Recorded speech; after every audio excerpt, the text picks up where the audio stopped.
Hello everyone, YouTube channel से रजनी अग्रवाल में आप सबका स्वागत है। और आज मैं आपके सामने उपस्थित हूँ अपनी नई प्रस्तुति लेकर, जो कि है सैयद हैदर रजा द्वारा रचित आत्मा का ताप। बेटा, ये एक आत्मकथा है जिसमें रजा ने चित्रकला के क्षेत्र में अपने आरंभिक संघर्षों और सफलताओं के बारे में। लेखक कहते हैं कि वो जब नागपुर के स्कूल में पढ़ते थे तो वो कक्षा में प्रथम आए और उन दिनों उनके पिता रिटायर हो चुके थे और उन्हें नौकरी की तलाश थी। वो लेखक को मुंबई में एक्सप्रेस ब्लॉक स्टूडियो में डिज़ाइनर की नौकरी मिल गई, परंतु लेखक जो है आगे अध्ययन करना चाहते थे। उन्हें जे स्कूल ऑफ आर्ट्स में अध्ययन के लिए मध्य प्रांत की सरकारी छात्रवृत्ति मिली। जब वे मुंबई पहुंचे तब तक जे स्कूल में दाखिला बंद हो चुका था। दाखिला हो भी जाता तो उपस्थिति का प्रतिशत पूरा ना हो पाता, इसलिए छात्रवृत्ति वापस ले ली गई।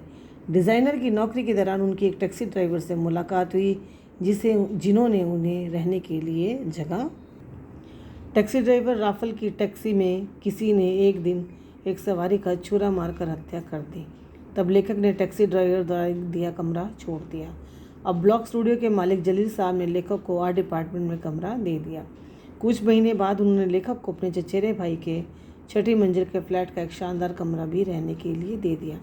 यहाँ पर लेखक ने लगन से कार्य करना शुरू किया और परिणाम स्वरूप सन 1948 में बॉम्बे आर्ट सोसाइटी का स्वर्ण पदक लेखक को मिला। 2 साल बाद फ्रांस सरकार ने लेखक को छात्रवृत्ति दी।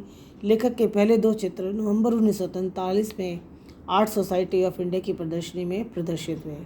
अगले दिन लेखक ने द टाइम्स ऑफ इंडिया में प्रदर्शनी की समीक्षा पढ़ी।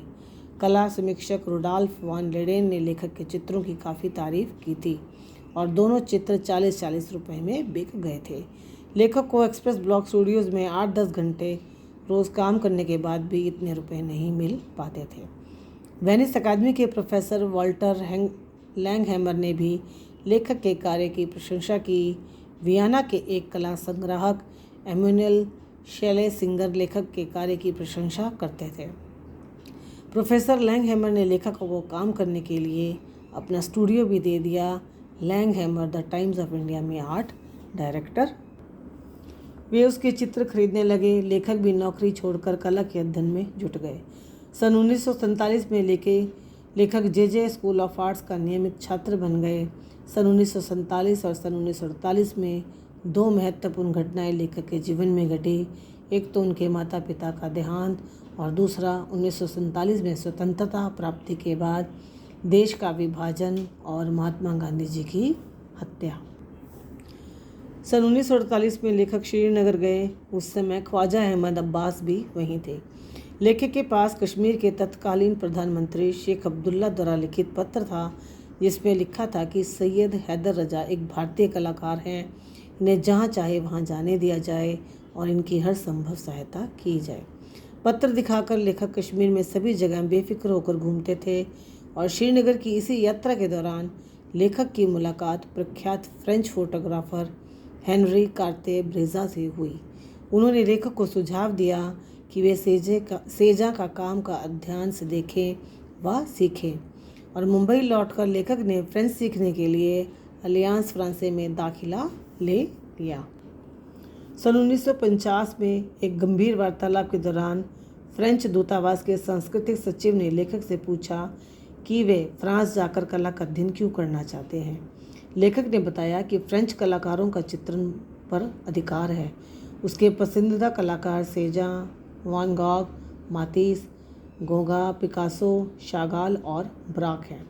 जब फ्रेंच दूतावास के सांस्कृतिक सचिव ने लेखक से पूछा कि उसका पिकासो के बारे में क्या विचार है, तो लेखक ने कहा, पिकासो जीनियस है। यह सुनकर सचिव इतना खुश हुए कि उन्होंने 1 साल के बजाय लेखक को 2 साल की छात्रवृत्ति दे दी। 2 अक्टूबर सन 1950 को लेखक मार्सोई पहुँचे। जहरा जाफरी का उदाहरण देते हुए लेखक ने बताया कि चित्रकला व्यवसाय नहीं, अंतरात्मा की पुकार है। जहरा जाफरी दमोह शहर के आसपास के ग्रामीणों के साथ काम करती थी। उसमें काम करने की लगन थी। लेखक अपने परिवार के लोगों को मेहनत करने का संदेश देते हैं। संपन्न परिवारों के लोग संभावनाओं के बावजूद कोई काम नहीं करते, लेकिन लेखक में अब भी काम करने का संकल्प है। अंत में लेखक हमको पाठकों को एक ही संदेश देना चाहते हैं कि पैसा कमाना महत्वपूर्ण है, लेकिन उससे महत्वपूर्ण है मनुष्य के मन में काम करने का संकल्प। तो बच्चों, ये थी आत्मा का ताप। इसमें आत्मा का ताप लेखक का ये था कि वो एक जो है सफल जो है पेंटर बनना चाहते हैं, और जब उन्होंने मन में संकल्प कर लिया और सारी दिक्कतों मुश्किलों के बावजूद उन्होंने जो है इस लक्ष्य में सफलता प्राप्त कर ली। आशा करती हूँ आपको ये पाठ बहुत अच्छे से समझ आ गया होगा। तो अगर समझ आया है तो मेरे चैनल को सब्सक्राइब करना ना भूलें। धन्यवाद।